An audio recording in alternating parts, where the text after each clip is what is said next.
Perfeito, perfeito, perfeito. Vamos sem fone.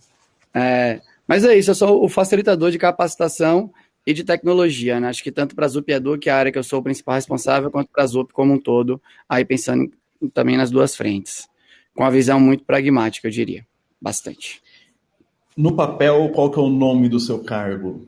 PPO, CTO People, porque eu lido CTO tanto com People. gente quanto com tech. E até uma São, provocação boa, né? Porque tem CTO que não é de People. acho que talvez não, né? É.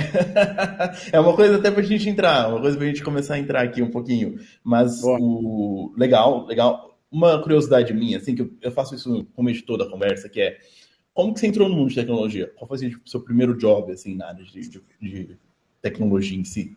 Primeirão total, tipo lá do início de tudo? É, aquele que Primeiro, entrega a idade. aquele que entrega idade, né? O meu primeiro de todos foi no. Eu sou de Salvador, então minha faculdade lá era anual, a Unifax.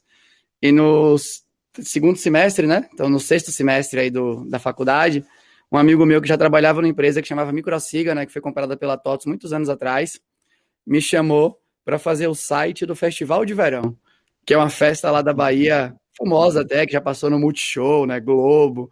E eu tinha que usar a maravilhosa stack ASP e o banco de dados era Access. Olha, ó, E acabava a stack por aí, né? entrega tanto a idade porque ele falou ASP e não falou ASP.NET, né? Porque o pessoal é Oh, ASP.NET hoje. quando saiu o ASP.NET, eu comprei aquele livro, Aprenda ASP.NET de 21 dias. Eu ainda acreditava naquela parte. Tá vendo? Tá vendo? É igual os amigos meus falam, não, o programa em PHP, desde antes do PHP tem orientação a objeto. Só mais novo assim, PHP não tinha orientação a objeto antes? Não tinha. Ah, cara, porra. Já Bom, é dar uma mas, entregada, né? Mas tudo bem, né? Vamos que vamos. e depois disso você foi pra onde? Porque você foi lá, fez site, e o que que aconteceu depois disso? Depois disso, eu fiquei um pouco na agência de publicidade. E aí eu descobri, né? A agência de publicidade me ensinou uma coisa muito importante. Que eu não queria vir à noite trabalhando. Então, eu descobri ali que não era para mim esse negócio de, cara, ficar em sustentação, sistema crítico, me ligarem de madrugada, passar estresse quando o negócio caía. Acho que ali guiou bastante o que eu queria mais para frente.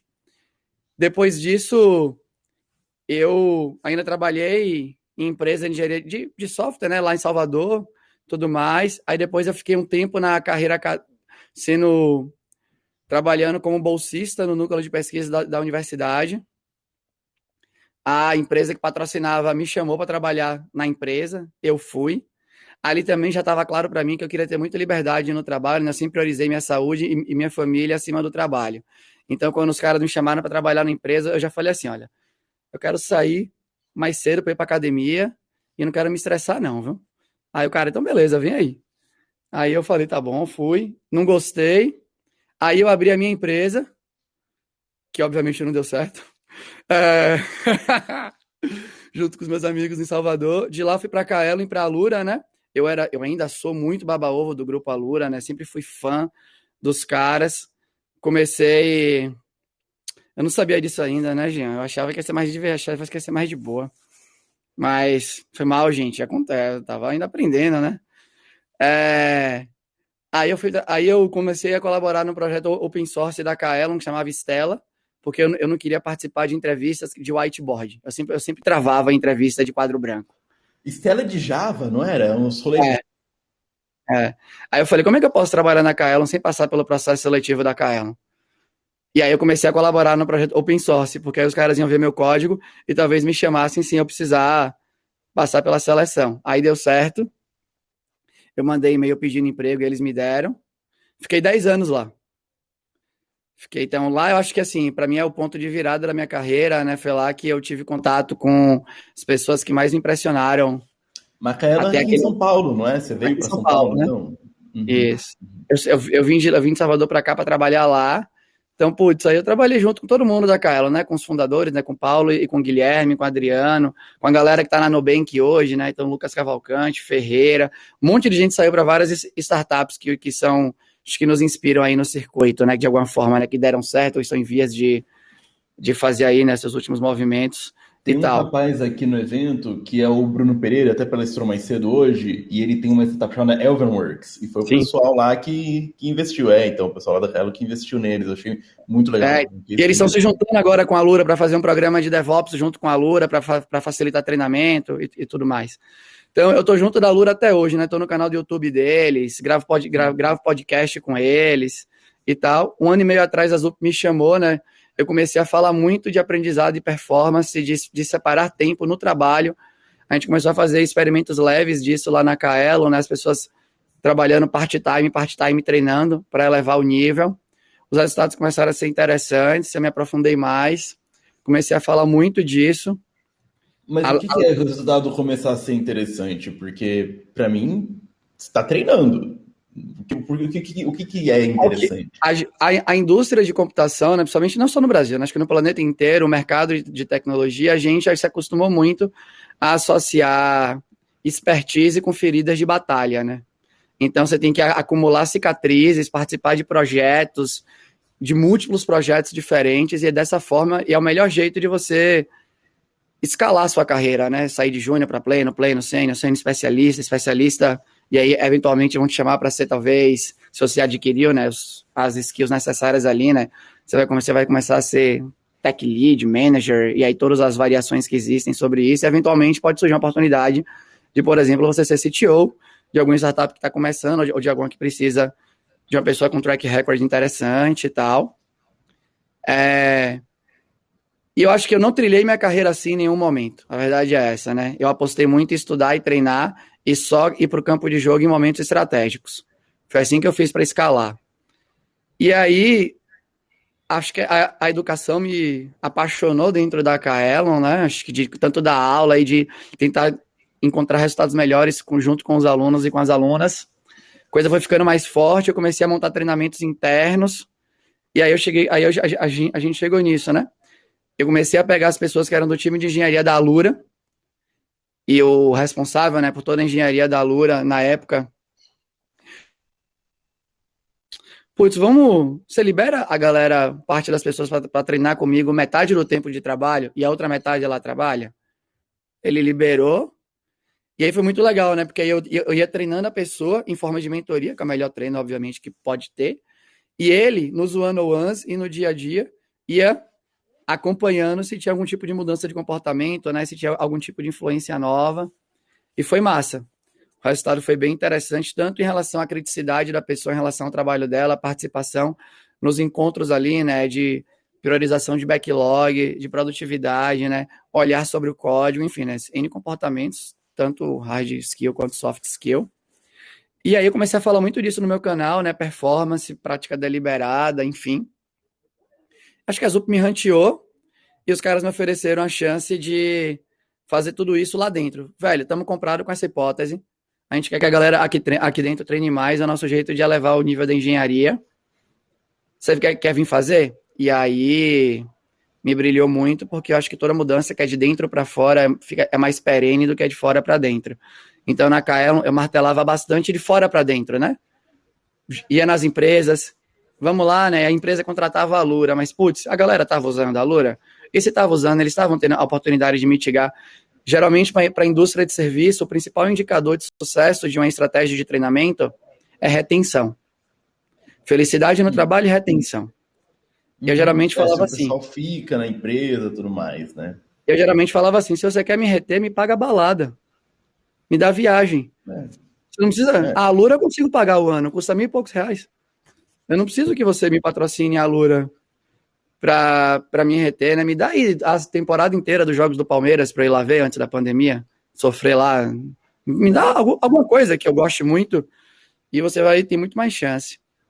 Aí eu E te aí, faço uma pergunta em cima disso aí, porque o que eu tô sentindo você está falando então que talvez estratégia de ensino está sendo do jeito que as empresas estão fazendo, não está sendo tão ideal, principalmente porque é de fora para dentro. Mas eu até ia falar, eu conheço muito programador, muito CTO que faz curso só no tempo livre, uhum, né? O tempo que não está trabalhando, cara, à noite vai lá, tudo mais. Não tem essa coisa assim do CTO virar assim e falar, ó, pessoal, todo mundo para aí, o período da tarde você vai poder usar para estudar, por exemplo. Estou dando um exemplo maluco. Mas minha pergunta para você é: Por que você está dizendo isso? Porque parece, o que você está falando parece ser bem contra a prática do mercado atual. É uma coisa bem diferente.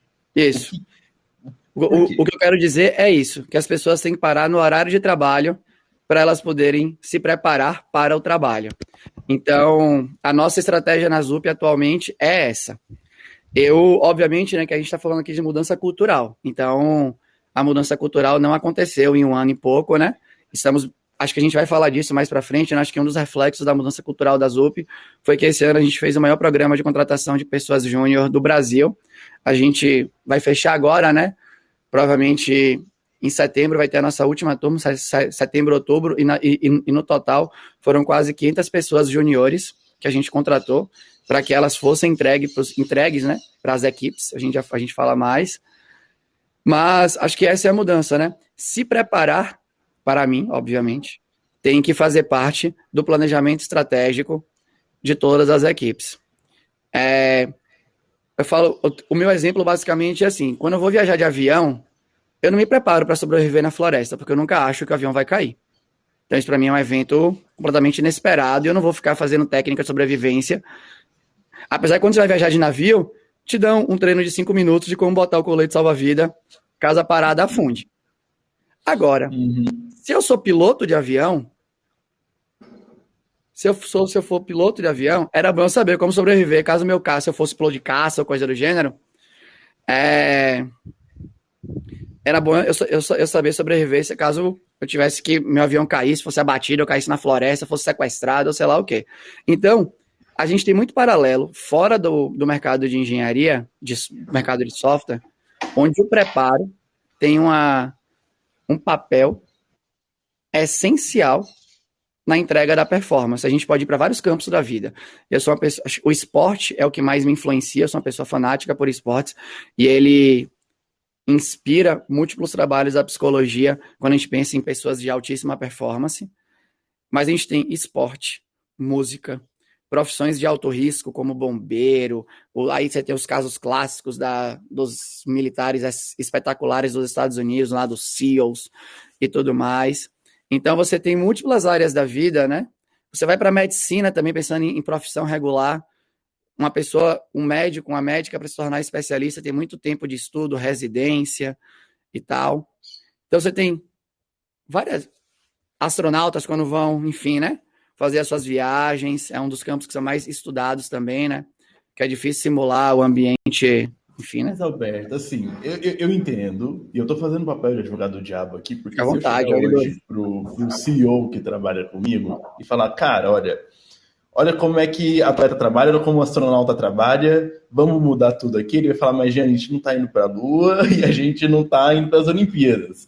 O que você tá falando? Você quer que o pessoal não programe metade do dia hoje? O pessoal já não faz o que eu tô precisando, vai ficar metade do dia sem fazer mais coisas? Entende? Claro. Como que seria, assim, uma filosofia? Eu acho massa. Eu acho massa esse questionamento, Jean, porque é o que eu passo na ZUP, obviamente, porque a ZUP hoje, atualmente a ZUP, pensando em engenharia, tem 2.700 pessoas. Então, quando a gente fala de mudança de cultura, obviamente que tem múltiplos times na ZUP que tem que entregar coisas para amanhã. Então, o debate é o mesmo, né? E a estratégia, acho que da ZUP, muitas vezes, e de várias outras empresas, é que eu vou contratar. O problema que eu tento combater na ZUP é que, obviamente, se você pensar sempre em curto prazo, esse argumento sempre vai ser forte. Ao mesmo tempo, quando você olha tudo que é investigado em relação à produção de software, quando você pensa em envelhecimento do software, quando você pensa nas equipes, elas ficam cada vez maiores, cada vez maiores, cada vez maiores.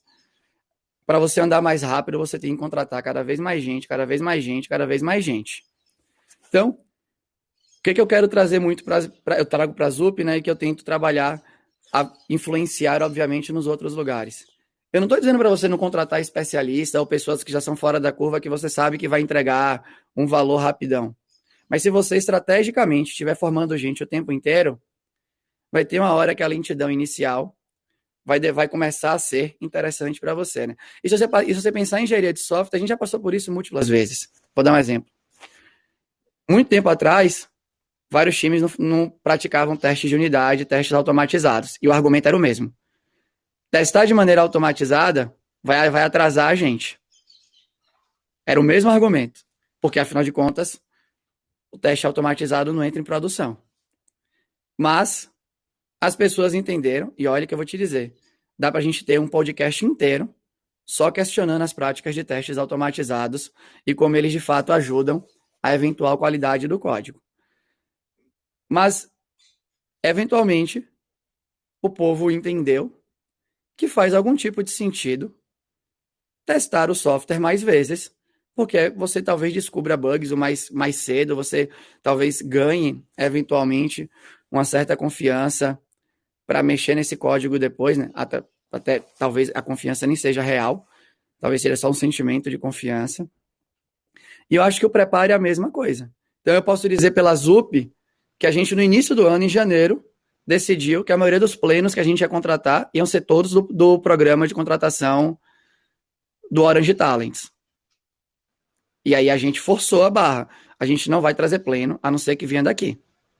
Interessante, interessante. E é assim, bom, por um lado até tem a questão de que, pô, o pessoal vem de casa, né? E tem empresas que eu admiro, tem empresas que eu não necessariamente admiro mesmo tanto, mas eu acho muito curioso como a IBM, ela contrata muito júnior e o cara cresce dentro da casa. A IBM pode ter os defeitos dela, mas é muito interessante como geralmente os caras estão sêniores lá dentro, o cara, não, eu comecei na IBM no estágio, e o cara fica o estágio pleno e vai, e o cara realmente entrega um valor para a empresa ali, que é muito interessante. E eu vejo assim que startup hoje, pelo menos falando mais de startup, eu sei que seus clientes não são startups, né? A gente não entrou nesse ponto, mas seus clientes não são startups. Mas no mundo de startups hoje, o pessoal também está nessa mentalidade. Contrata, contrata, contrata, é problema de.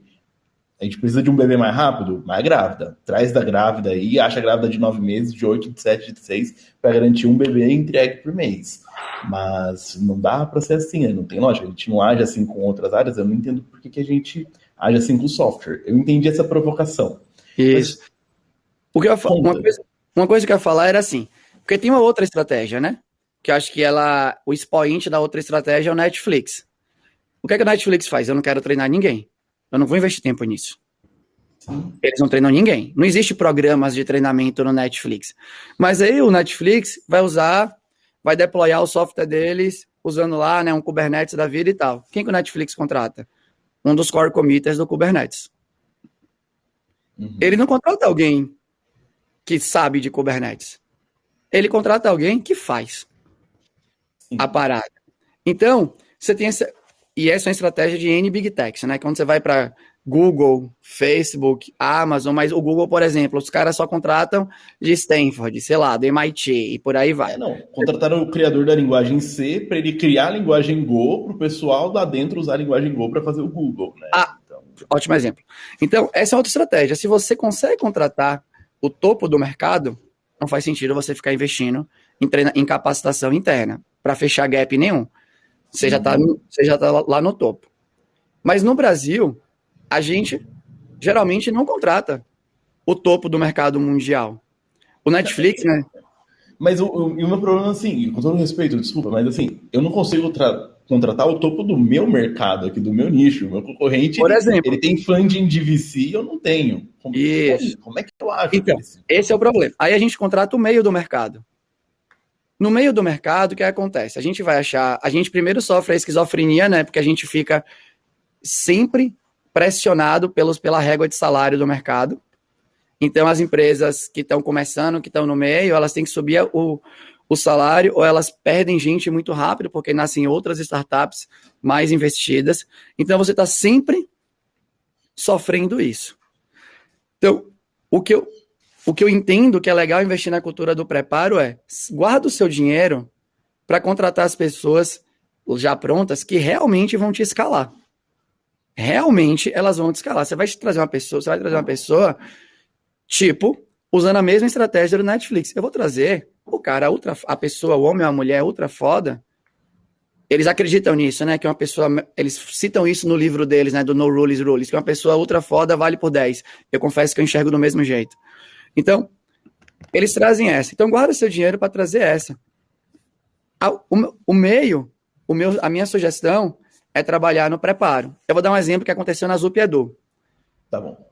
Na ZUP Edu, tem um menino que 6 meses atrás ele nunca tinha codado com Micronaut, Kotlin e coisas do gênero. E aí eu tenho... Um deles já era um cara com mais experiência, o outro menino tinha muito pouco tempo de mercado. 6 meses depois, eles construíram o treinamento interno da empresa inteira, de Kotlin, Micronaut e gRPC, né, fazendo APIs com Micronaut, com comunicação via gRPC, não sei o que e tal.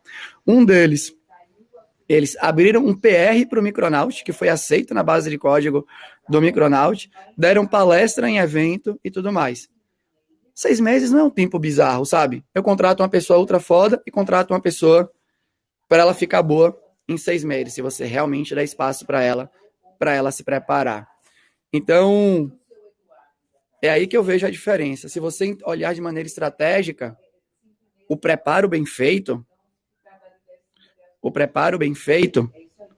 tende a, na minha opinião, vale a pena. E os resultados que a gente tem internamente com o Orange Talent, de números, têm sido muito interessantes. Muito interessante. Tem sido, então, uma coisa de longo prazo, né? Quando você me falou isso, eu achei que você ia falar, tipo, 1 ano. Mas, assim, se em 6 meses eu já estava replicando, é porque já estava dando resultado muito rápido. Porque tem uma coisa que eu vejo na cabeça das empresas, e eu digo na cabeça minha até, de que o programador júnior vai levar 6 anos para poder aprender de verdade, né? Porque um sênior tem uns 6, 7 anos, tô falando assim, de forma genérica, óbvio, Claro. assim, e o cara vai levar 6, 7 anos para poder dar o retorno. Por isso que nunca vale a pena contratar júnior. Por isso que a gente contrata o pleno quase sênior, porque ele já está quase nesses 6 anos, então o cara vai entrar. E o César Júnior falou, não necessariamente. Se eu pego um cara, se eu foco em contratar, obviamente eu já vou contratar uma pessoa que está mais disposta a aprender. E eu já vou trazer uma pessoa nessa cultura que vai começar a mudar a cultura da empresa para pessoas que gostam de aprender. E aí, se você faz a esteira, cara, é o que eu disse, sabe? Fred falou uma coisa da Lura aqui, né? Eu tô vendo o chat ao mesmo tempo que a gente fala, eu não sei se eu posso usar o que aparece no chat para ir Fica à vontade, fica à vontade. Mas a brincadeira é justamente essa, né? A gente tem resultado de gente de Orange Talent que tem 2 anos de carreira, que foi alocado como plena, e a liderança tá achando ótimo. Tá conseguindo fazer. Teve gente que a gente contratou que nunca tinha trabalhado em tecnologia e já foi contratado direto como pleno e já recebeu aumento.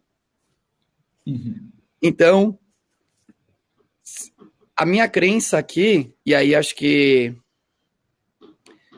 aí sim, né, volta muito às inspirações que eu citei inicialmente, né, que você trouxe o argumento que você trouxe o questionamento, mas a gente não vai para fazer um foguete. A gente não vai realmente, do mesmo jeito que a gente não tem 3 meses de preparo da empresa inteira para fazer uma luta de MMA que vai durar 20 minutos. A gente está todos os dias entregando software.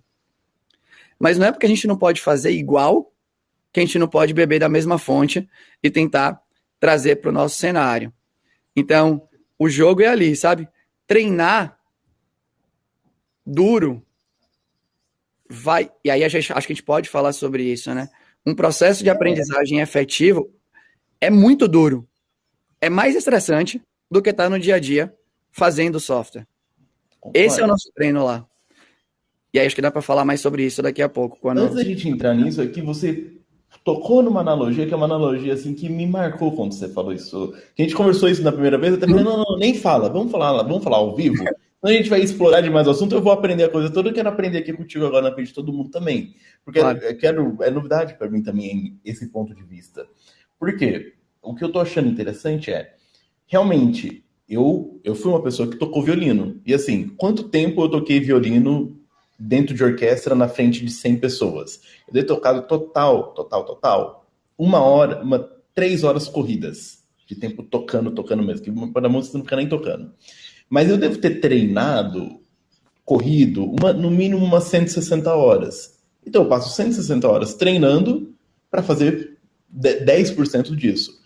E no mundo de software hoje, a gente quer que o cara saia da faculdade com 4 anos para gastar o resto da carreira dele só entregando software e treinando no tempo livre dele à noite, quando ele faz um curso e tudo mais.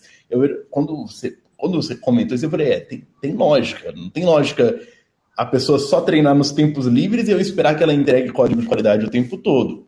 Mas quando você falou isso, eu fiquei pensando, pô, mas se eu for treinar a minha equipe internamente, o que eu ia fazer? Eu ia fazer projetos de teste para não fazer coisa em produção, eu vou trazer tecnologia nova, vou trazer uma linguagem nova, a gente tá falando com um cara aqui do Elixir agorinha.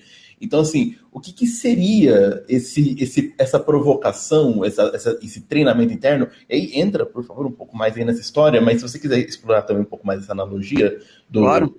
de como o profissional faz, mais músico, tudo mais. Músico faz assim, atleta faz assim, todo mundo faz assim, exceto programador. Programador não, ele aprende no tempo livre e passa o tempo todo entregando. Qual que é a lógica e como é que você vê isso também? Animal. E você falou de violino. É um excelente exemplo. Tem um livro que talvez acho que uma parte da galera aqui tenha lido, né? Ou todo mundo, que é o Outliers. E no Outliers tem lá o clássico capítulo das 10.000 horas. Eu fiz um vídeo no meu canal só sobre aquele capítulo.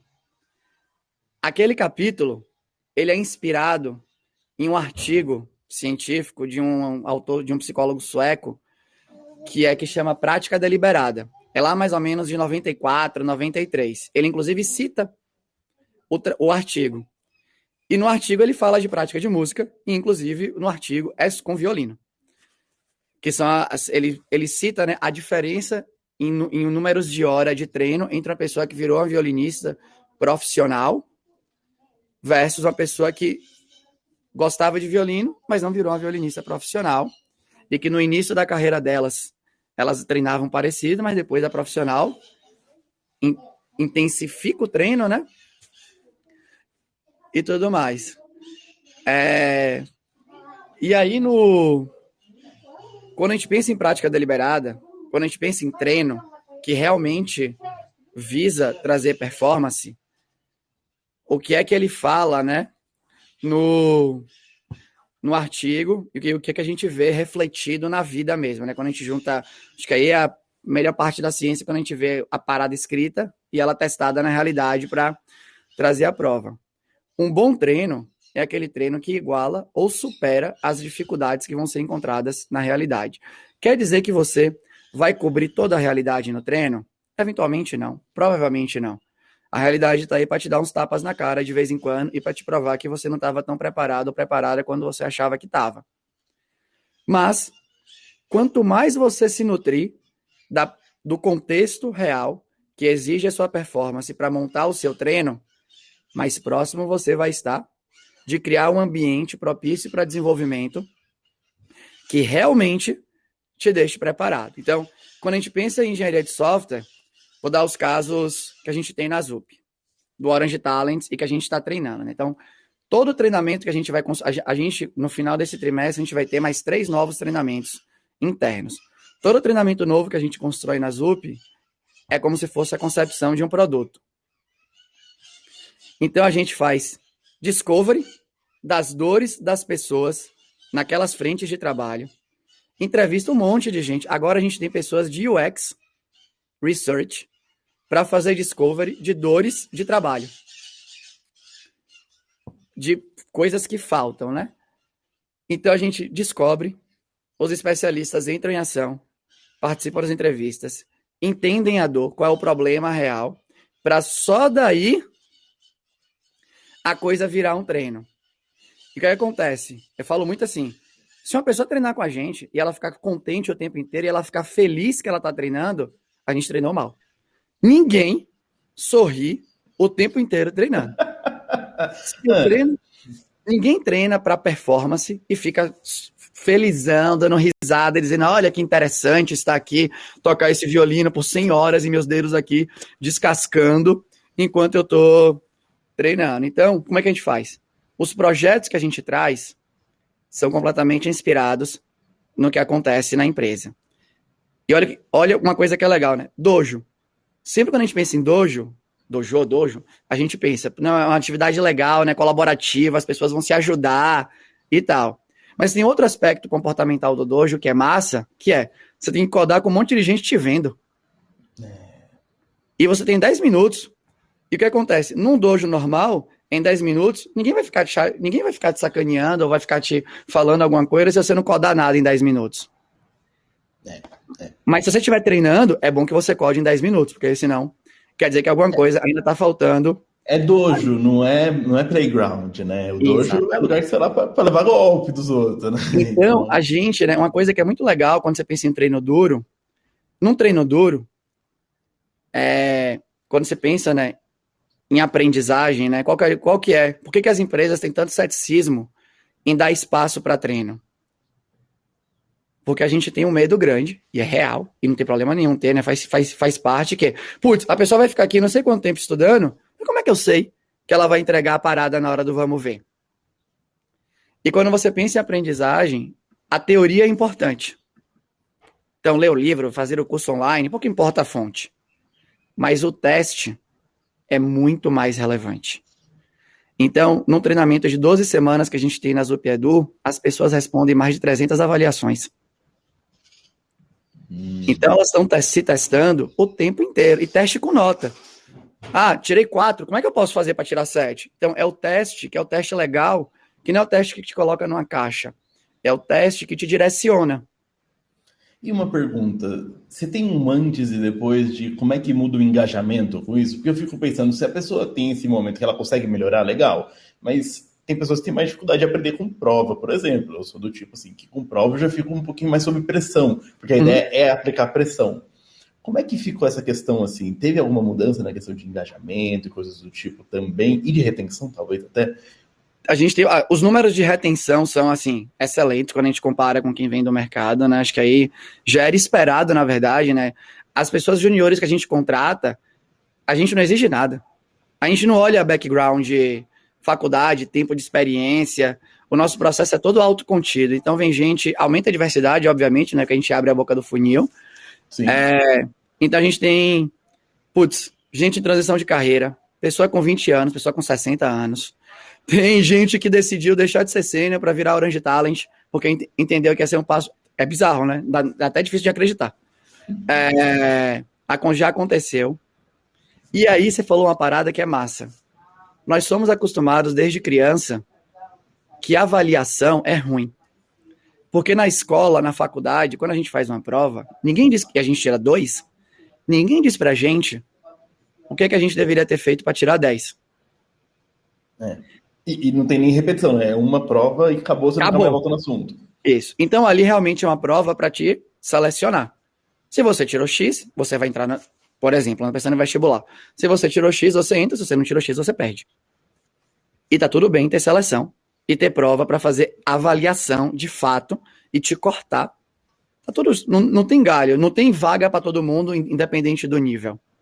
Então faz parte do jogo. Mas quando você olha para a aprendizagem, a prova tem um papel muito mais relevante, que é de direcionar. Então, teste bem feito, na maior parte do tempo, quando a gente pensa aqui em 300 testes, os 300 que a pessoa preenche é de direcionamento. Então, E ela. quem compôs isso? Desculpa, assim, porque não é o padrão do mercado. Quem compôs isso? Vocês mesmos estão criando esses testes? Vocês. Sim, Tudo interno. tudo interno. Não, é porque eu imaginei que talvez fosse uma coisa com a Lura e Zup, é uma coisa então da própria empresa colocando isso. Tudo interno. A Interessante. gente tem a Lura para ser nossa fonte teórica, Uhum. mas só. O... E aí assim, acho que é uma parte muito legal, né? Porque junta, quando você pensa em psicologia, a ciência na psicologia é muito forte. O povo estuda nosso comportamento faz trilhões de. Faz, assim, quase 100 anos já, né? Se a gente for pegar o primeiro artigo sobre motivação e coisas do gênero.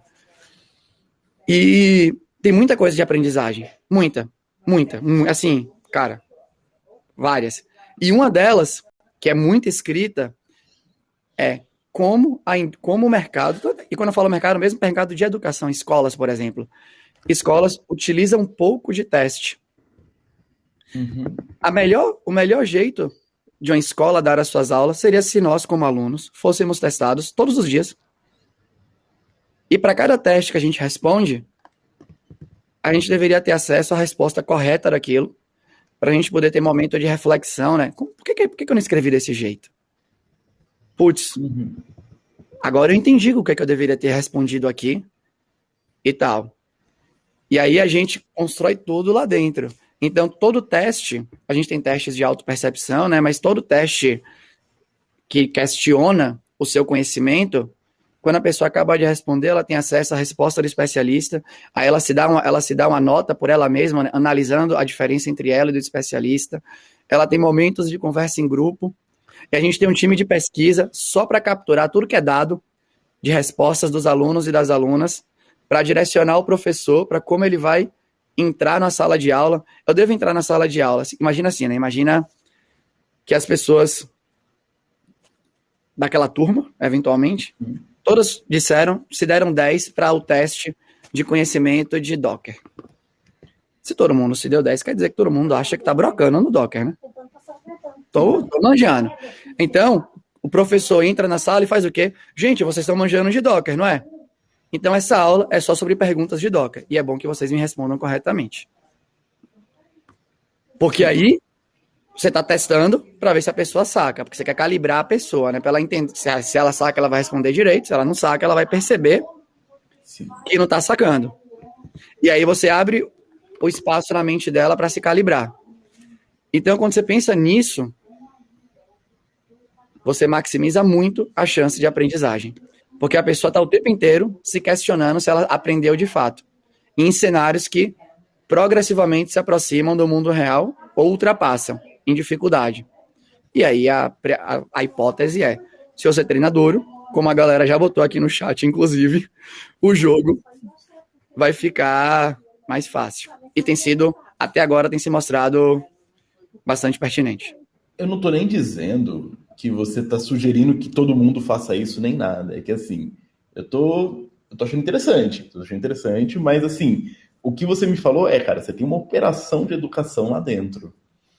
Como que uma empresa, sei lá, que tem 4, 5 programadores, 15 programadores, poderia talvez pensar em algo similar sem necessariamente... É porque nem todo mundo é a Zup, você sabe muito bem disso. O que seria uma outra forma da gente começar a reinterpretar isso para colocar, talvez, no mercado algo para mais empresas começarem a adotar essa filosofia, por exemplo? Demais. Eu estou trabalhando... tem... Como a galera que trabalhou junto comigo, né, tá espalhada nas startups, então é uma startup que eu tenho muita conexão, acho que David estava aqui hoje, né, que foi a primeira palestra, inclusive já foi CTO de lá, né, que é a Lucete. Eles quiseram criar o Academy deles Piquititico. E a premissa é a mesma, sabe? Você não precisa... Imagina que você está numa startup de 15 pessoas. Cara, se você contratar uma pessoa ali, né, já tem um impacto grande na sua operação. Né? Um júnior que você contratou numa startup de 10, para eu conseguir fazer a conta fácil e não falar um número errado, né? Você está com 10 pessoas e você acreditou que contratar um júnior vai te ajudar? É 10% do seu quadro que você vai conseguir apostar. Se você seleciona uma pessoa... Uma pessoa. Travou para vocês também? Ah, ok. Opa, voltou. Uma pessoa. Voltou. Uma pessoa. Beleza, voltou agora, né? Uhum. Se você contratou uma pessoa ali, né, você ficou com 11, está um pouquinho abaixo de 10% do seu quadro, né? Do número de pessoas que estão com você. Mas a premissa é a mesma. E você vai ter uma oportunidade de fazer o melhor programa de treino que já se estudou no planeta, que é ter um tutor ou uma tutora para uma pessoa. Nada é mais efetivo do que ter um professor particular. Todas as investigações em todas as áreas da vida mostram isso. Sim. Um professor para 1 é melhor que um professor para 2, que é melhor que para 3, e que é meio óbvio, até podemos dizer, né? Acho que quando a ciência encontra a lógica, fica até aquece nossos corações. Então, a Lambda 3, se eu não me engano, faz algo parecido com isso, de contratar pessoas juniores e destacarem um buddy ali para a pessoa durante 3, 4 meses, e eles têm resultados interessantes com isso dentro deles, por mais que eles também já estejam mais na frente, obviamente. Mas você é um cara muito pragmático, e eu vou estressar um pouquinho nesse ponto aí, porque eu sei que tem CTOs na plateia aqui. E o meu ponto com isso aí é o seguinte: existe algum caso que você vira assim e fala, cara, não, isso aqui funciona bem quando eu já tenho um produto, não funciona bem quando eu estou na fase de validação, sei lá, por exemplo. o que o Fernando acabou de colocar ali, early stage. Então o negócio é, quando que isso talvez tenha menos lógica, ou quando você vira assim e fala, não, já tem lógica toda hora. É só que quem não tá fazendo isso antes não vai ter o retorno antes, deveria estar fazendo desde o começo, sabe? Por exemplo, vou começar um produto agora, eu e você. A gente vai pegar uma ideiazinha de SaaS, a gente vai lá, em vez de começar a gente programando full time, a gente vai trazer 2 júniores e começar esse projeto de SaaS já com júnior, por exemplo. Ou não, você vira e fala, não, já no começo talvez não tenha tanta lógica, ou outra situação maluca que não tem tanta lógica, consultoria, por exemplo, sei lá. Boa pergunta. Saquei. Eu esperaria ficar um tiquinho estruturado. Se eu vou começar agora, eu quero velocidade, e eu vou contratar só. Eu vou dar exemplo que eu fiz na Zup Edu. Acho que até porque acho que é legal, né? A Zup Edu dentro da Zup é como se fosse uma mini empresa. E a nossa maior dor, quando eu cheguei na Zup Edu, né, pensando em treinamento, era criar um treinamento que facilitasse, né, com que as pessoas da empresa fossem ainda melhores em construção de sistemas distribuídos, né, arquitetura de microserviço e por aí vai. E eu não saco, eu não sou uma pessoa especialista nas ferramentas do ecossistema atual de sistemas distribuídos. Eu estou longe de ser qualquer especialista em cloud. Quando você pensa em containerização, quando você pensa nessas ferramentas, né, que provêm a observabilidade para posterior monitoramento, monitoração, o que foi que eu fiz? Eu fui no mercado e trouxe uns caras que já sabiam disso, de COI salteado, porque naquele momento eu nem tinha como facilitar a vida de ninguém. Mas um ano e pouco depois, eu já cortei contratar agora especialista para Zup Edu. Sim, sim. É até interessante isso, porque você bate numa coisa que eu acho muito curioso. Quando que vale a pena para uma startup, por exemplo, trazer uma software house? Às vezes vale a pena trazer software house para você poder montar um time na cultura certa, né? E aí eu já fiz isso. Porque eu cortei agora sim, para entrar um especialista na Zup Edu, eu tenho que enxergar aquelas características ali que eu falo assim, caramba, aqui realmente, putz, eu não tô conseguindo ver como é que eu vou conseguir treinar uma pessoa para chegar nesse naipe num espaço de tempo que seja interessante pra gente. Sim, então, sim. Quando tá ali no início, né, como o Fernando perguntou, putz, eu tenho que botar no ar em um mês, em 15 dias, eu sei lá, né? Quanto tempo? Cara, eu preciso de velocidade, todo mundo fazendo só aquilo. Agora, Aquela coisa de mentalidade de startup, né? De que tudo é para semana passada. Tudo é para semana passada, né? Quando você tem que ter uma coisa da liderança de virar e falar: não, não, não, a gente tem que parar de sair desse ciclo de que tudo é para semana passada. A gente tem que começar a agir como uma empresa de que pensa pelo menos uma semana para frente, ao invés de uma semana para trás, né? olha que pergunta legal de Ricardo, né? E se você perde uma pessoa, como que fica? Acho até bom, porque eu não perdi uma, Ricardo. Eu perdi 2 em 2 semanas, as 2 que eu tinha contratado como especialista para fazer o treinamento. E, cara, foi muito legal ter passado pela experiência, porque os outros meninos que tinham chegado depois deles, um era de júnior para pleno e outro ainda era especialista, mas não manjava desse ecossistema, já foram treinando junto, enquanto os caras estavam construindo o treinamento. E quando eles saíram, eles seguraram a barra ali pra gente fazer o nosso trabalho. Então, eu falo muito na Zup Edu, né, que eu não consigo falar sobre esse tema se a gente não comer da própria comida. Então, a gente acabou de contratar um cara para fazer o nosso treinamento de iOS, que ele não manja de iOS. E ele tá agora, vai completar agora o 4º mês. A gente criou um sistema de aprendizado. A gente vai atuando em cima disso, né, de domínio de coisas. E ele tá trabalhando em cima disso. E ele vai construir um treinamento de iOS para a Zup inteira. E o cara, quando eu completar esse trimestre, 6 meses atrás, ele não sacava. Então, apareceu a chance, né? Eu fiquei minimamente estruturado e a gente começou a rodar. A gente já estava pensando em se preparar de maneira. Exatamente. A gente já estava. Eu fico lendo o chat e fico falando coisa que está no chat, que não faz sentido se não ler o chat, né? Mas eu eating on dog food. Então, cara, estruturou o mínimo, eu já acho que a gente tem que trazer, já tem que criar esteira de preparação. A não ser que, aí sim, se você quiser colocar, se a sua startup estiver ultra engenheirada, aí você pode ir para o outro extremo. Só contrata a nata da nata. O que eu acho perigoso é contratar o meio. Contratar o meio, você fica sempre cedendo, sempre perigando perder para uma proposta que é, sei lá, R$1.000 a mais do que o cara ganha com você agora. E aí se você perde pessoas por N motivos diferentes, e aí eu acho que joga contra a evolução. Aí acho que Mas é até aquele meme, né? Ah, o CFO perguntou isso, aí o CEO vira assim e fala, e se a gente não treina os caras ficam, né? É pior ainda, né? exato, Então, se perder, cara. tudo bem. Um Faz monte de gente parte. do Orange Talent vai receber proposta melhor do que o salário inicial que eles estão recebendo na ZUP, e faz parte do jogo. Mas vai sobrar várias, e essas várias, putz, vão ajudar muito. Eles já estão ajudando e vão ajudar. E assim, para vocês, para deixar, acho que ficar mais marcadinho até, Jean, eu já penso em criar programas na ZUP de forma sênior. Eu Uhum. estou acreditando que a gente vai conseguir escalar. Eu vou tentar escalar para o máximo que der. Eu quero fugir de ficar sofrendo efeitos colaterais de qualquer movimentação do mercado e os salários vão para cima e vai para o lado e vai para um lado e vai para o outro. Cara, a gente vai ter a nossa esteira e é isso, né? Pensando de maneira estratégica.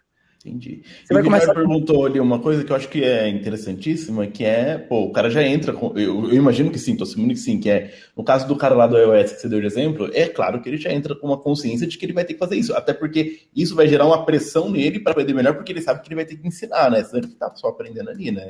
Ele Isso, saber que ele vai ter que fazer isso depois é importante, é parte do processo de colocar pressão. e a gente tem um sistema de domínio. Então, quando a pessoa vai dominar uma parada, a gente faz a curadoria da fonte teórica para progressivamente a pessoa acessar a fonte. Então, eu vou dar um exemplo. No iOS, qual que é dado que a base do código, eu não sei se é open source ou não, né? Swift, das bibliotecas do mundo da Apple, no saco. Mas, supondo que seja open source, qual que é a fonte de autoridade de qualquer coisa que eu vou mexer no ecossistema da Apple, o código-fonte que está lá. Então, o cara já sabe que para ele dominar o bagulho, em alguma hora ele vai ter que ver os códigos-fontes da coisa que ele está usando. Então a gente tem todo, literalmente é um sistema, né? De progressão de fonte teórica, progressão de atividade prática, para, de novo, se assemelhar às atividades que as pessoas vão fazer. Então, por exemplo, produtos públicos do Itaú, né? O Itaú, por exemplo, tem o IT. O IT, boa, não conhecia o Trello, esse Trello, Fernando. Rafael, que é a pessoa, montou toda uma sequência lá. Mas, por exemplo, o Itaú tem o IT, que é um aplicativo deles, né, de facilitação de abertura de conta, né, tudo digital e tudo mais. Então a gente foi lá no IT, como Zupedu, navegou no IT, mapeou as funcionalidades do IT. E o último projeto que vai ser desenvolvido na progressão é o IT. Pra gente, literalmente, né, fazer a parada que vai rolar lá dentro. Sim. Então, com sistemas, obviamente, né, que a gente está no estágio mais avançado nisso, mas com sistemas construídos ali, né, de aprendizado, sistema de construção de treinamento e tudo mais, aí a esteira fica super fluida. Então, a gente investiga as dores da empresa, cria o backlog de priorização das dores, dali a gente escolhe o que é que a gente vai capacitar, e aí a gente vai fazendo o rollout também, né, da expertise de construção de treinamento para que as equipes que queiram coisas que a gente não é capaz de fazer naquele momento, construam suas versões pockets para destravar as dores que apareçam por lá.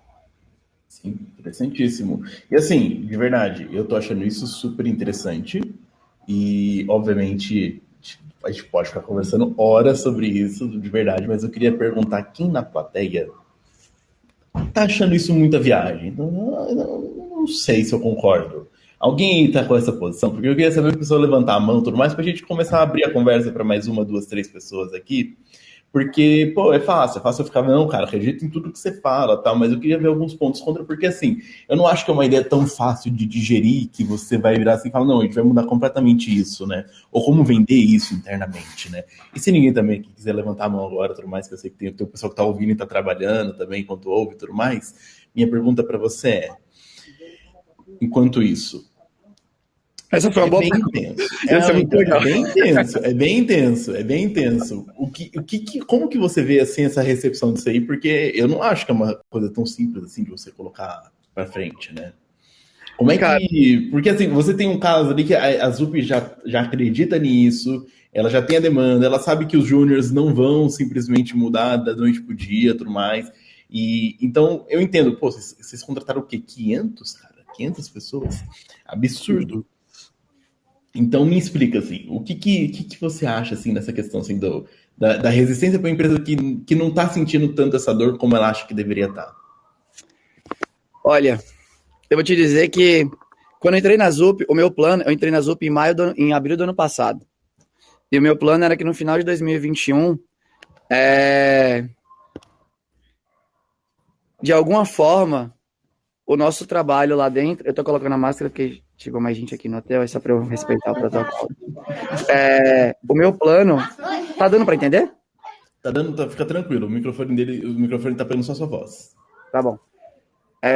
Quando eu cheguei lá em abril de 2020, ainda já era pandemia, né? Enfim, o meu plano era que até o final de 2021, de alguma forma, acho que a gente, como eu, pensando na minha carreira, mas pensando nas UP, a gente conseguisse influenciar o mercado para apostar mais, né? Em preparo, né?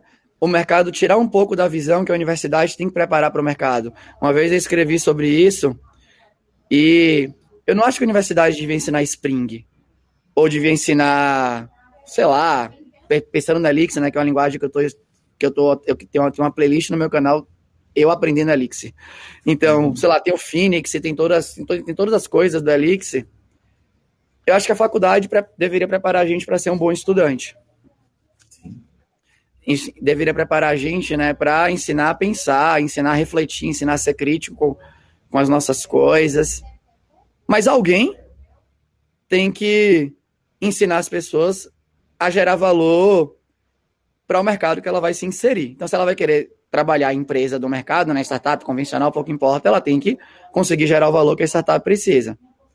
Então, a minha ideia era essa, né? Como é que eu tento trazer as empresas para fazer essa parceria, né? Para criar essa continuação prática da universidade, para criar esse preparo e tudo mais. E quando eu olho aqui no mês de 2021, esse ano acho que eu já falei com seis startups diferentes, em estágios diferentes, mas eu já falei com 6 empresas diferentes que me chamaram para perguntar como é que eu crio o meu Academy. Então, o meu chute é que está sendo mais fácil do que eu imaginava que as empresas enxerguem de fato o valor nisso, sabe? É por isso que a gente tem cases assim, eu não sei nem se ele está aí agora, mas cases como da Tribe e tudo mais, são empresas que estão crescendo na base do modelo da educação, porque o pessoal está falando, cara, vamos começar a experimentar mais com outras formas de educação, né? Isso é bem interessante. Então, eu concordo contigo, esse é um bom ponto, porque é um ponto que eu acho que realmente acontece. Agora, como que a gente consegue traduzir isso é um pouquinho mais complicado, só porque, assim, é difícil convencer. Eu sei que se não vem de cima para baixo, a gente sabe, se não vier de cima para baixo isso, não é uma coisa que é simplesmente tipo assim, vamos pegar uns devs rebeldes e fazer isso interno. Não funciona, né? Tem que ter um alinhamento executivo nessa história toda, né? Aí, deixa eu tentar pegar aqui umas perguntas, né? Flávia colocou um ponto que eu acho bem legal, que acho que essa flexibilidade vai muito da confiança da empresa, confiança no sentido de estabilidade, se garante. Uma coisa que eu falo muito dentro da ZUP, que a gente não treina as pessoas porque a gente é ONG, altruísta, a gente treina porque se eu te capacito, eu espero que você entregue mais. Então, a gente treina para levar a régua de performance. Sim, sim. Para que, então, acho que essa é uma coisa importante, porque senão, porque eu digo, né, é o skin the game ali. A empresa não vai me dar espaço, apostar na nossa capacitação, para que se depois eu não mandar bem, eu vou ficar lá até esperar o meu próximo emprego e tudo mais. Então, acho que isso com certeza é uma coisa que a gente fica muito atento. Inclusive, Flávia e Michel, né, que perguntou. Antes de entrar na pergunta do Michel, só para explorar um pouquinho assim, porque pergunta se acho que é melhor a gente pegar, tratar um pouquinho a pergunta Beleza. e evoluir. Porque assim, no ponto ali dela, até tem uma coisa muito de startup tende a fazer isso. A startup, ela faz uma coisa que eles tentam separar a empresa versus as pessoas. A empresa tem que confiar nas pessoas, mas as pessoas são a empresa, né? Se as próprias pessoas não estão acreditando naquilo, o processo não anda, né? Aí não tem essa separação, o que a empresa acredita e o que as pessoas acreditam, né? O que as pessoas acreditam é o que a empresa acredita. Não tem dois momentos nessa história, né? Então, acho que é bem interessante. É bem interessante. O Michel, da Suno, ele tava perguntando o seguinte, só um segundo, que o chat andou aqui. Eu sabia que... Então, a questão dos júniores não performarem tão bem, a ponto de você ter que explicar o básico do básico do básico pro cara. Mas aí tem um perfil, né? Que é aquela coisa que a gente falou. Mas se eu tô olhando com essa perspectiva, eu vou procurar pessoas que vão ter personalidade de aprender, né? É o cara que, se você falar para ele procurar no Google, ele não vai ficar ofendido e falar, não, você tem que me levar pela mão. Você tá pegando pessoas que têm um potencial de aprender mais rápido por conta própria, né? Como é que você vê esse ponto aí? A gente não olha esse detalhe, esse perfil, né, de o quão autodidata a pessoa já é naquele momento e tudo mais. Mas a gente, Michel, e Jean, obviamente, a gente já demitiu pessoas dentro do Orange Talent. Não andou bem, demos feedback. Não consigo evoluir tecnicamente, ou tem algum traço comportamental, ou N traços comportamentais que ferem nossa cultura, né, que não dão fit. Infelizmente, obviamente, né, acho que eu não consigo enxergar, né, acho que eu tô lendo lá de novo, lá lendo o livro do Netflix, e ouvindo todo mundo no Netflix, eu não consigo enxergar que demitir é normal, o meu coração sempre fica quebradinho na hora da demissão, mas eu realmente entendo que não demitir é muito pior. Sim. E a pessoa tá treinando e a gente espera que ela vá bem. E a gente tá ali para dar todo o suporte para ela ir bem, e se ela não for bem, por motivos que não sejam tão claros, a gente deu feedback, ela tá se esforçando e tal, a gente geralmente dá a segunda chance, coloca ela pro jogo, dá chance dela treinar de novo e tal. Mas se a gente consegue colher dado e tem uma análise subjetiva, obviamente, né, da equipe como um todo, quando vai fazer análise de caso a caso, percebe que não tá dando fit aqui, a parada mas não tá... eu quero então só reiterar um ponto, porque foi um ponto que é o porquê que eu quis dar essa conversa contigo aqui na conferência, que é o seguinte, ele falou ali, a pessoa depois de 6 meses ainda não consegue e tudo mais. Na tua experiência, o pessoal não leva 6 meses, né, cara? Na sua experiência, isso aí você vai saber, tipo, depois de um mês você já sabe se a pessoa tá aprendendo ou não, e depois de 6 meses, geralmente, na média, para você, as pessoas estão dando um super retorno para 6, 8 meses, né, cara? É que o pessoal acha, não, vou treinar o Júnior daqui a 1 ano ele vai começar a dar resultado. Não, cara, você começa a treinar o Júnior, em menos de 6 meses ele já tá dando resultado. Só que tem que ser um Júnior. Não pode ser uma pessoa que, com perdão, mas uma pessoa literalmente iletrada, né? Não, sem dúvida. Que já sabe tecnologia um pouquinho. Tudo mais. Isso, assim. É um Júnior, não é uma pessoa estagiária. Quanto melhor o Júnior que você contratar, mais rápido aquela pessoa vai andar. Aqui a lógica é padrão aqui, né? Se você contratou uma pessoa que já participava de maratonas de programação e não sei o que e tal, cara, você vai treinar ela direitinho, ela vai brocar, sim. Vai ser impressionante. Mas a parte legal do Orange Talent é que a gente não pega só pessoas que eram excelentes juniores, que eram, sei lá, né, que vinham só de um determinado núcleo de universidades e que eram os top alunos e alunas daquelas universidades. A gente não tem esse filtro. E óbvio... Oi, meu amor. Você vai ficar aqui do lado? Você quer me dar a chave? É que meu filho chegou aqui, gente. Então, se a gente pegasse só os melhores e as melhores alunas das universidades, os números seriam ainda melhores. Porque é meio lógico, obviamente. Assim, né? Não tem muito ponto escapar. Sim. Mas pensando em diversidade, acho que a gente consegue pegar gente com vários backgrounds diferentes. E as mais variadas pessoas deram certo. E, obviamente, só para não parecer, né, que toda história que só tem lado positivo, parece que é mentira. A gente, obviamente, tem casos que não deram certo. Tem casos que a gente vai descobrir que pareceram que deram certo, mas que não vão dar certo. E teve casos que no próprio treino não deu certo. Porque até fala sobre o programa, né? É um treino mesmo, que visa a performance e tudo mais. Perfeito, muito bom. Legal. Olha só, o que eu ia te perguntar, o que eu ia fazer aqui é o seguinte. A pergunta do Luiz é interessante. qual foi a estratégia de captar essas 500 pessoas? Perfil, onde buscaram, etc. Que foi um pouquinho do que você falou aqui agora, justamente agora, né? Mas também tem outro fator que é você tem liberdade para contratar 500 pessoas muito mais fácil do que qualquer outro, né? Porque você não Isso tem a foi exigência da impressionante, pessoa. Isso te dá velocidade. sem dúvida. A Zup E abraçou, aí, né? Do CEO. isso é meio Zerg Rush, né, cara? Não sei o quão gamer você é aí, mas é meio Zerg Rush, né? Você tem 500 pessoas fazendo código bem, é interessante, né, cara? Dá pra fazer um estrago legal, né? Pô, 500 pessoas produzindo um pouquinho é melhor do que 4, 5 caras produzindo um monte e você ainda tem que ver se o cara não vai fugir para Google e tudo mais, né? Interessante isso. Esse é um ponto que... E só para fechar na pergunta de Luiz, Jean, eu acho que a gente aproveitou muito disso, né? A Zup inteira estava comprada nisso, então a gente foi a junção de talent, marketing. Então, os primeiros processos seletivos do Orange Talent, né? Uma parte do processo é a pessoa escrever um texto explicando por que ela resolveu o problema que a gente pediu daquele jeito. Sim. E eu que revisei todas as trocentas respostas das primeiras contratações e tudo mais. Mas, cara, o nosso funil, eu peguei o número no final dessa semana ali, né, antes de vir à Fazenda, a gente ficou com 11.500 pessoas que se inscreveram no Orange Talent.